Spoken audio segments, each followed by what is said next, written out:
গোৱালপাৰাৰ বগুৱানত নকল টকা সহ এজনক আটক কৰিছে আৰক্ষীয়ে। ধৃত লোকজন মুঠাবাৰী গাঁৱৰ ৰমজান আলী বুলি জানিব পৰা গৈছে। গ্ৰাহক সেৱা কেন্দ্ৰত 25,000 টকাৰ নকল নোট জমা দিবলৈ গৈছিল লোকজনে। গ্ৰাহক সেৱা কেন্দ্ৰৰ স্বত্বাধিকাৰীয়ে নোটখিনি পৰীক্ষা কৰাত নকল বুলি ধৰা পৰে। পাছত বগুৱান আৰক্ষী উপস্থিত হৈ লোকজনক আটক কৰিছে। মই চিএছপিতে বহি আছো। আমাৰ লগত বন্ধু দুটা আছে। এই ৰমজান আলী নামৰ এটা ল'ৰা আহিছে, আহি মোক কৈ আছে যে মোক এটা 20,000 ডিপোজিট কৰি দিয়ক। মই তাক সুধিলো যে কিহত ল'ব, কয় একাউণ্টত। ঠিক আছে দি আছো।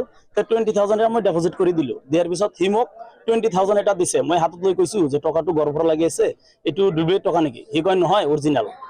নাই এইটো ডুপ্লিকেট। তাৰপিছত মই মিচিঙত দিলো। মিচিঙত দিয়াৰ পিছত টকাটো ডুপ্লিকেট।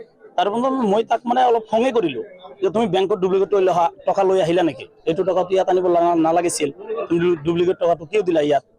তাৰপিছত মানে আমাৰ বগান থানাত ফোন কৰি এই ষ্টাফক মাতি দিলো। সিহঁতে মানে তদন্ত কৰি ডুপ্লিকেট বুলিয়ে মানে পালে। সেইটো তাক মানে মই 20,000 টকা মাৰি দিছো, সি মোক একেবাৰে 25,000 টকা দিছে। তাৰপিছত মোক তাক সুধিলো যে তুমি মোক 25,000 টকা কিয় দিলা? সেইকাৰণে মোৰ সন্দেহটো বাঢ়ি গ'ল যে এইটো একচুৱেলি ডুপ্লিকেট টকা, নহলে তাক মই 20,000 টকাহে দিছো, সি মোক কিয় 25,000 টকাটো দিব? তাৰপিছত সঁচাকৈ ডুপ্লিকেট টকা এইটো। আমাৰ মিচিঙতো লোৱা নাই। আমাৰ যিটো মানে চিএছপিত যিটো মিচিং আছে, টকা পইচাবিলাক যিবিলাক মানে কাউণ্টিঙৰ যিটো মিচিং আমাৰ, সেইটোতো এটা টকাও লোৱা নাই। তাক মই এইটোও দেখাইছো যে এইটো ডুপ্লিকেট কাৰণে মানে মিচিঙত লোৱা নাই, অৰিজিনেলহে ল'ব।